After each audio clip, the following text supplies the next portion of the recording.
कितनों की तकदीर बदलनी है तुम्हें, कितनों को रास्ते पे लाना है तुम्हें। अपने हाथ की लकीरों को मत देखो, इन लकीरों से आगे जाना है तुम्हें। नमस्कार दोस्तों, मैं Premchandra. Welcome to my YouTube channel pre exam training. दोस्तों, बीपीएससी ऑडिटर मेंस के लिए आज हम एक और अच्छा टॉपिक लेकर आए हैं।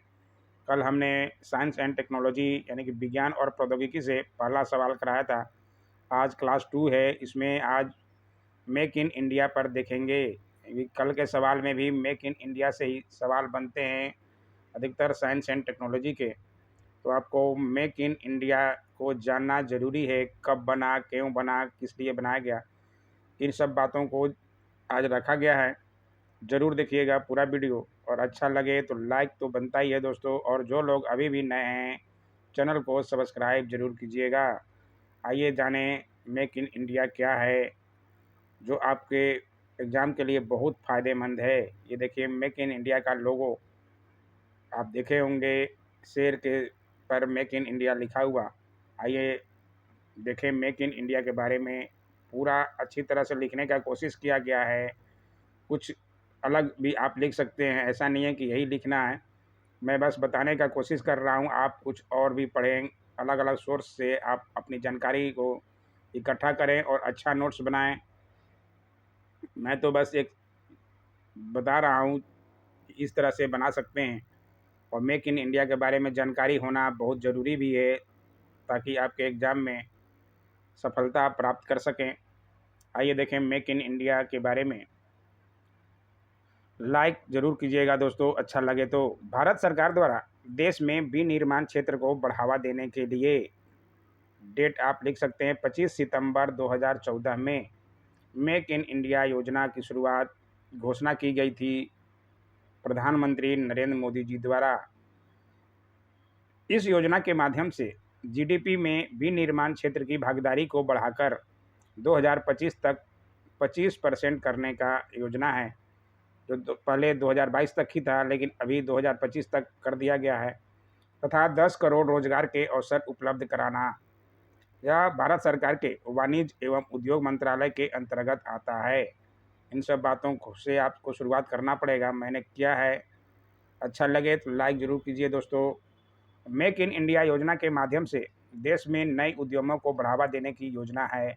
जैसे स्टार्टअप को बढ़ावा दिया गया है, आप नाम सुने होंगे। कृषि एवं सेवा क्षेत्र के साथ औद्योगिक क्रियाओं को बढ़ावा, विनिर्मित उत्पादों के मामले में विदेशी निर्भरता को समाप्त करना तथा देश से निर्यात को बढ़ावा देना।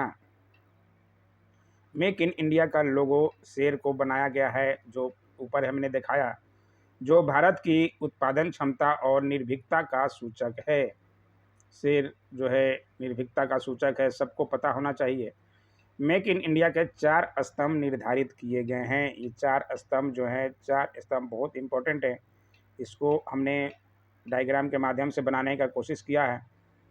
नए क्षेत्र, दूसरा है नई आधारिक संरचना, इंफ्रास्ट्रक्चर, नई प्रक्रिया और नई सोच। ये 4 जो हैं स्तंभ हैं मेक इन इंडिया के।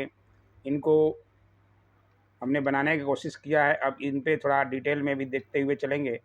इनमें नए क्षेत्र के तहत भारत में विकास को तेज गति प्रदान करने के उद्देश्य से प्रत्यक्ष विदेशी निवेश के लिए 25 वरीयता प्राप्त क्षेत्रों का निर्धारण किया गया है।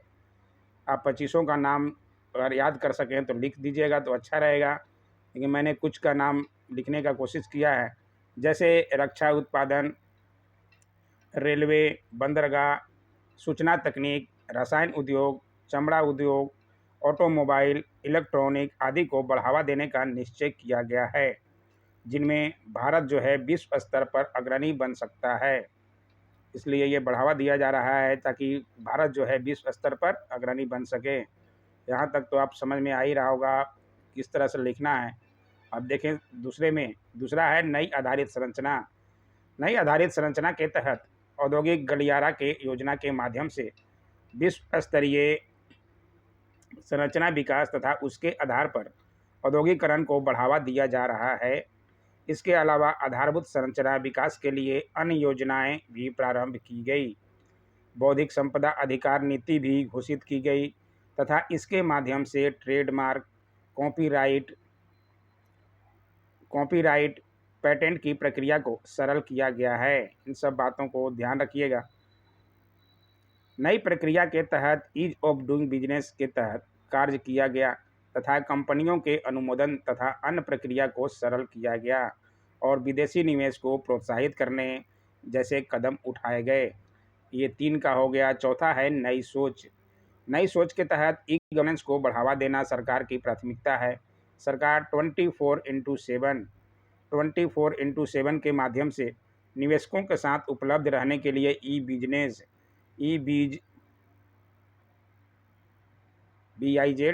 ई बिजनेस पोर्टल उपलब्ध कराया है ताकि सरकारी तंत्र एवं निजी क्षेत्र एक दूसरे का विरोधी न होकर एक दूसरे का पूरक हों।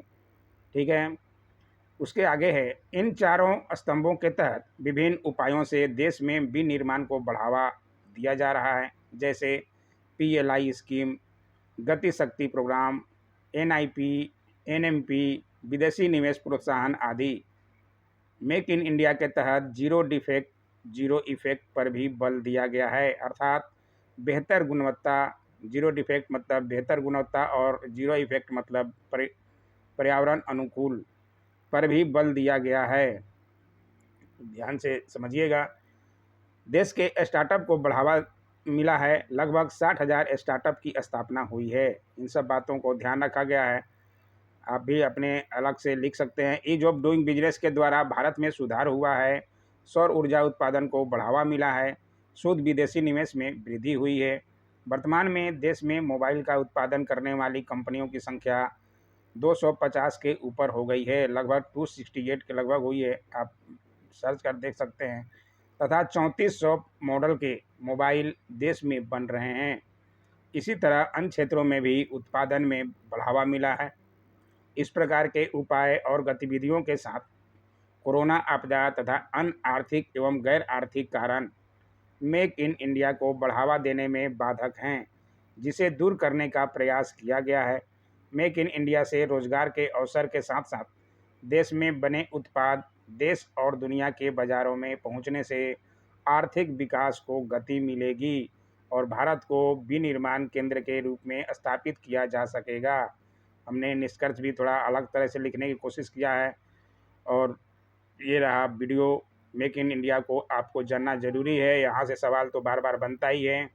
कैसा लगा वीडियो ज़रूर कमेंट किया कीजिए दोस्तों। Don't forget to like, share, comment and subscribe my YouTube channel. Thanks for watching my YouTube channel.